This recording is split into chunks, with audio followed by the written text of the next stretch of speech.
A billionaire's empire shaken when his daughter's love story unravels into betrayal, secrets, and a hidden agenda no one expected.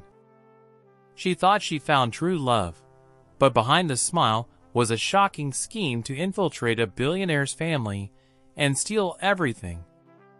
When a wealthy family welcomed a charming outsider, they never imagined love could be the weapon that nearly destroyed their empire. From romance to betrayal, discover how a billionaire's family faced the shocking truth of fake love and a hidden agenda exposed. In the glass-walled penthouse above the skyline of New York City, Gregory Stanton looked out at the shimmering night. The billionaire real estate magnate had built his empire brick by brick, starting from small apartment renovations and clawing his way up into owning skyscrapers, luxury hotels, and even a private island resort. But wealth, as he had long discovered, came with shadows. He had 3 children: Michael, the eldest son, who handled acquisitions with a ruthless streak; Olivia, his daughter whose compassion often softened the Stanton name in the press; and Ethan, the youngest, still in college, but already dreaming of starting his own company. Their family dinners were less about food and more about strategy, but Gregory always told himself they remained bound by loyalty and blood. That belief, however, would soon be tested by an outsider whose charm masked an agenda as sharp as broken glass.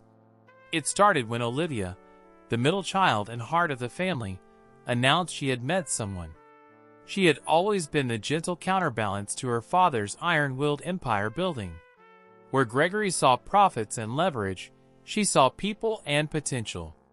Olivia volunteered at charity galas, supported community housing, and quietly funneled money into scholarship programs without ever attaching the Stanton name. So when she revealed she was in love, Gregory's first instinct wasn't suspicion, but hope. Perhaps this mysterious man would be the anchor she deserved. His name was Daniel Pierce, a man with warm brown eyes, a soothing baritone voice, and an elegance that suggested both breeding and ambition. He spoke of his modest upbringing, of how he had built his reputation in investment consulting, and how meeting Olivia had given him a reason to slow down, to consider family as more than just a dream. He was exactly the kind of man who could walk into the Stanton penthouse and disarm everyone with a smile. But Michael didn't buy it. His instincts, sharpened from years of hostile takeovers and reading through layers of deception, told him Daniel was too polished. "People who are that perfect," Michael muttered one night after dinner, "always have something to hide." Ethan dismissed it at first, rolling his eyes and accusing Michael of being paranoid. "Not everyone's playing a game, Mike. Some people actually like Olivia for who she is." Yet Michael's unease lingered, simmering in the background like a storm no one else saw coming. The romance moved quickly. Within 6 months, Daniel was a fixture at family dinners. He knew Gregory's favorite vintage wine, charmed Ethan with stories of bold startups, and even engaged Michael in tense but respectful debates about business ethics. Olivia glowed in his presence, and Gregory, perhaps softened by years of watching his children carve their own paths, gave his blessing when Daniel proposed during a private dinner at the Stanton family estate in Connecticut. The ring was flawless, a diamond that caught every flicker of light, but Michael noticed something else. Daniel never mentioned how he could afford it. That silence gnawed him. The wedding was a spectacle. Press from across the world captured the union of billionaire royalty with a man whose background remained relatively mysterious. Daniel's parents, claiming to be retired teachers from Vermont, made a quiet appearance, and the media loved the narrative of a self-made man marrying into wealth. Gregory's empire, worth billions, was thrust into the spotlight, but he brushed off concerns. "Love," he told his board members, "isn't something you audit." Yet behind the scenes, whispers began circulating. Old acquaintances of Daniel claimed they remembered him differently, less successful, more desperate. A former colleague hinted that Daniel had left behind debts and questionable deals. Michael tried to track down the truth, but every lead seemed to evaporate before it reached anything concrete. Then came the shift. Subtle at first, almost invisible. Daniel began inserting himself into family matters, not directly into the empire, but around it. He offered Gregory advice about philanthropic investments, whispered ideas about merging certain subsidiaries, and encouraged Olivia to step into more public roles as the heart of the Stanton brand. Olivia adored his support, convinced he was helping her step out of her father's shadow. Ethan found Daniel's mentorship intoxicating. He started considering abandoning college to launch a tech venture Daniel promised to guide. Michael, however, watched with tightening fists. "He's isolating us," Michael confided one night to his wife, Claire. "He's weaving himself into every decision, every emotion, until we don't know where our choices end and his influence begins." The breaking point arrived on a storm-soaked evening when Gregory received a call from one of his trusted lawyers. There had been an attempt to transfer a portion of Stanton Holdings' assets into a new foundation, a foundation bearing Olivia's name, with Daniel listed as a trustee. Though nothing had been stolen yet, the intent was clear. Daniel was maneuvering to position himself legally inside the empire. Gregory confronted him at dinner the next night, fury simmering beneath his calm voice. "What exactly are you planning with my daughter's name on a foundation tied to my assets?" he demanded. Daniel didn't flinch. Instead, he smiled, placing his hand over Olivia's. "Gregory, you misunderstand. This isn't about money. This is about legacy. Olivia deserves to have her own mark, her own independence. You've built enough for 10 lifetimes. Why not give her a foundation she can lead?" Olivia defended him, tears brimming. "Daddy, he's right. I've always wanted to do more than just be your daughter. This is my chance." Gregory felt the knife twist, not just at Daniel's manipulation, but at the fact his daughter believed it. Michael slammed his glass down, accusing Daniel of scheming, but Daniel's composure only made Michael look unhinged. The family fractured in that moment, with Olivia standing firmly by her husband, Gregory simmering with distrust, and Ethan wavering somewhere in between. Only Michael stood immovable in his conviction. Daniel Pierce was not who he claimed to be. Michael launched a quiet investigation of his own. He hired private investigators, dug into Daniel's past, and traced his history through college records, financial statements, and personal relationships. What he uncovered chilled him. Daniel had changed his name twice before the age of 30. He had left behind unpaid debts in 2 states. Former associates described him as charming but untrustworthy, always angling for the next opportunity, always willing to reinvent himself to fit the moment. Most damning of all was a sealed court document hinting at fraud in a failed investment scheme years earlier. Michael presented this to his father, but Gregory hesitated. "Without proof that ties to today," Gregory said, "it's just shadows. And Olivia, she won't hear it." The realization that their love had blinded her to the danger cut Gregory deeper than any business betrayal ever had. Meanwhile, Daniel tightened his grip. He hosted exclusive dinners with potential investors, using the Stanton name to secure trust. He charmed journalists into writing glowing profiles, subtly painting himself as the visionary guiding the next era of Stanton Holdings. Slowly, even board members began to see him not as an outsider, but as a future leader.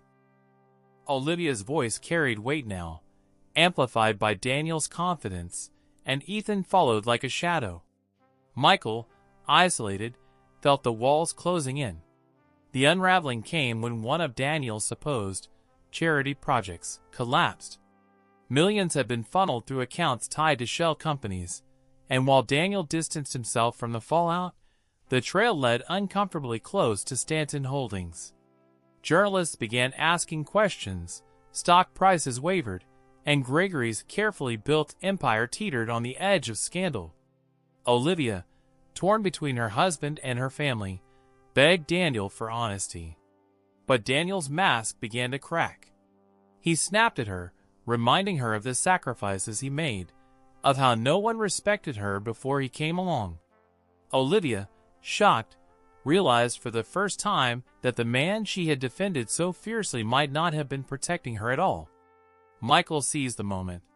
He arranged for Olivia to meet one of Daniel's former partners, a woman named Rachel, who revealed the full extent of his past cons. Rachel painted a picture of a man who had left destruction in his wake, manipulating hearts and fortunes alike.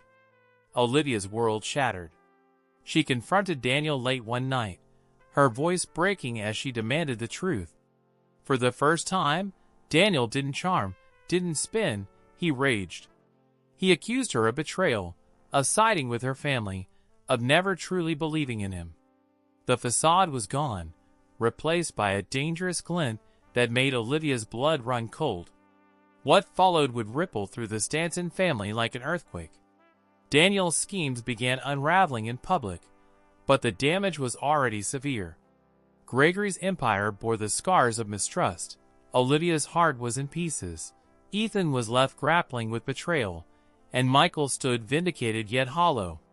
The Billionaire's family had been betrayed not by rivals, but by love twisted into a weapon. And Daniel's hidden agenda, though exposed, had already left wounds that would take years to heal. The Stanton estate had always stood as a fortress of wealth and legacy, but after Olivia confronted Daniel and his mask cracked, the silence in its halls felt like the aftermath of an earthquake. Gregory sat alone in his study, staring at the Empire reports piled in front of him. His hands, once steady with decades of negotiation and leadership, trembled slightly as he replayed his daughter's sobs in his mind. He had spent his life outmaneuvering rivals, crushing competition, and anticipating threats, yet the greatest betrayal had not come from a hostile merger or a corporate raider. It had walked through his front door, kissed his daughter's hand, and called him family. That realization was almost too much to bear. He knew now that protecting his family wasn't just about guarding assets. It was about exposing the darkness that had infiltrated their lives. Daniel, meanwhile, was unraveling under the weight of exposure. The charity collapse had brought media scrutiny, and whispers of fraud from his past now flooded the business pages. Journalists dug deep, piecing together inconsistencies, old debts, and fabricated details of his career. Olivia, who once defended him against every suspicion, now avoided his gaze, her heart torn between lingering love and the dawning horror of his manipulation. Ethan, too embarrassed to admit how easily he had been led, retreated from public view, shutting himself in his room for days. Michael, though vindicated, found no joy in being right. He wanted to protect his sister, not watch her crumble.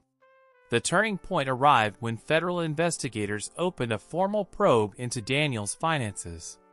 Gregory's lawyers received subpoenas, and board members demanded answers. Stanton Holdings, once unshakable, saw its reputation faltering.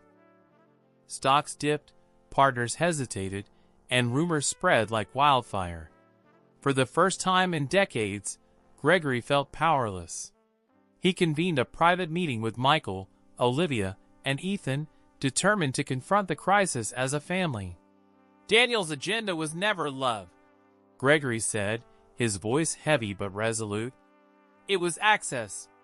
Access to this empire, to our name, to everything I built. But we cannot allow him to destroy what we still have left, our unity. We may be fractured, but we must decide, here and now, whether we stand together." Olivia wept quietly as she admitted what Daniel had said in anger, the cruel words that stripped away the illusion of devotion. "I thought he saw me," she whispered. "Not just as your daughter, not as part of Stanton Holdings, but as me. I was wrong." Ethan apologized to Michael, admitting he had been foolish to follow Daniel's mentorship without question. For the first time in months, the siblings sat side by side without accusations, realizing the common enemy was no longer among them, but outside, waiting to be dismantled. Gregory placed his hand on the table, his voice low but fierce. "Then we do this as Stantons. We take back control." What followed was both a family reckoning and a corporate battle. Michael, with his sharp instincts, spearheaded the investigation into Daniel's shell companies. Gregory used his vast network to rally allies, ensuring Stanton Holdings wouldn't collapse under the scandal. Olivia, despite her heartbreak, agreed to testify against her husband when the time came, providing critical insight into the manipulations he had woven into their lives. Ethan, desperate to redeem himself, began gathering evidence from his own communications with Daniel, piecing together emails and conversations that revealed the scope of Daniel's plans. Together, they built a case, not just for prosecutors but for themselves, to prove they could reclaim their strength. Daniel, sensing the walls closing in, shifted tactics. He portrayed himself in the press as a victim of the Stanton machine, a man crushed by a powerful family protecting its empire. He claimed love had been his only crime, painting Olivia as complicit in his charitable endeavors and Gregory as the villain who orchestrated his downfall. Some believed him. Tabloids ran sympathetic stories, and online chatter buzzed with speculation about the billionaire silencing an outsider who dared to marry his daughter. The narrative infuriated Michael, but Gregory remained calm. "Lies always burn out," he said. "Truth holds steady." The trial that followed captivated the nation. Courtrooms overflowed with reporters, cameras flashed at every entrance, and the Stanton name dominated headlines. Olivia, dressed in muted tones, stood before the judge and described how Daniel had encouraged her to sign documents she didn't fully understand, how he had promised to build a foundation in her honor while secretly structuring it to siphon assets. Her voice shook, but her resolve was firm. Michael provided the evidence he had unearthed: records of Daniel's past cons, proof of name changes, testimony from associates who had seen him manipulate others. Ethan reluctantly took the stand, admitting how Daniel had tried to lure him into a startup venture that would have drained Stanton capital without oversight. Piece by piece, Daniel's carefully constructed persona collapsed under the weight of evidence. Daniel, once the picture of charm, now revealed his darker side in court. He lashed out at Michael, sneered at Gregory, and even attempted to guilt Olivia into silence by whispering her name during breaks. But the mask no longer held. His arrogance, his rage, and his deceit became visible to all. The prosecution painted him as a predator of wealth, a man who had targeted Olivia not for love but for access, systematically weaving himself into the Stanton empire until he could control it from within. When the verdict came, guilty of fraud, conspiracy, and attempted embezzlement, the courtroom erupted. Olivia sobbed quietly. Michael clenched his fists in satisfaction. Ethan exhaled a weight he had carried for too long, and Gregory closed his eyes, finally at peace knowing the threat was contained. But victory came at a cost. The Stanton name, though cleared of wrongdoing, had been dragged through the mud. Investors wavered, stock prices remained unstable, and whispers lingered about whether the empire could ever truly recover. Gregory knew that rebuilding trust would take time, not just with the public, but within his own family. One night, after the trial ended, he invited his children back to the Connecticut estate. The long dining table that once hosted tense meals now held only them, without outsiders, without manipulation. Gregory raised a glass, not of expensive wine, but of simple water. "To us," he said, "to the scars we carry, and to the strength we found because of them." Olivia, still fragile but growing stronger, decided to turn her pain into purpose. She launched a real foundation, this time under her full control, dedicated to helping victims of financial fraud and manipulation. She poured her heart into the work, determined to ensure no one else would endure what she had. Ethan returned to college, humble but wiser, vowing to earn his success without shortcuts or mentors who promised too much. Michael, finally able to rest, resumed his role in Stanton Holdings with renewed focus, his reputation as the unshakable protector of the family stronger than ever. Gregory, for all his weariness, found pride in how his children had endured. His empire, scarred but not broken, would survive, not because of its wealth, but because of their resilience. As months passed, the Stanton family began to heal. Daniel faded from the headlines, his name synonymous with betrayal, his future sealed behind prison walls. Olivia, though scarred by heartbreak, discovered strength she never knew she had. The siblings grew closer, bound not just by blood, but by the fire they had walked through together. Gregory, standing once more in his glass-walled penthouse, looked out at the city he had conquered. For the first time in years, he didn't think about acquisitions or market shares. He thought about legacy, the true kind, built not on skyscrapers, but on the unbreakable ties of family. And as the lights of New York shimmered beneath him, he whispered to himself that even betrayal could not destroy what they had rebuilt. The Stanton story became one of both caution and inspiration. In boardrooms, executives warned of wolves in sheep's clothing by citing Daniel Pierce's name. In communities, Olivia's foundation became a lifeline for those deceived by false promises. And within the Stanton family, dinners once again echoed with conversation and laughter, no longer poisoned by an outsider's hidden agenda. They had been betrayed by fake love, but in the ashes of that betrayal, they had rediscovered their true strength, loyalty, resilience, and the unshakable bond of family. And so the story closed, not with the bitterness of loss, but with the triumph of survival. Betrayal had walked into their lives wearing the mask of devotion, but it had been unmasked, defeated, and cast aside. The Stanton Empire, though shaken, stood tall once more, carried forward not just by wealth, but by the lessons carved into their hearts. Like, share, and subscribe for more powerful stories of betrayal, resilience, and the shocking secrets hidden behind the masks people wear.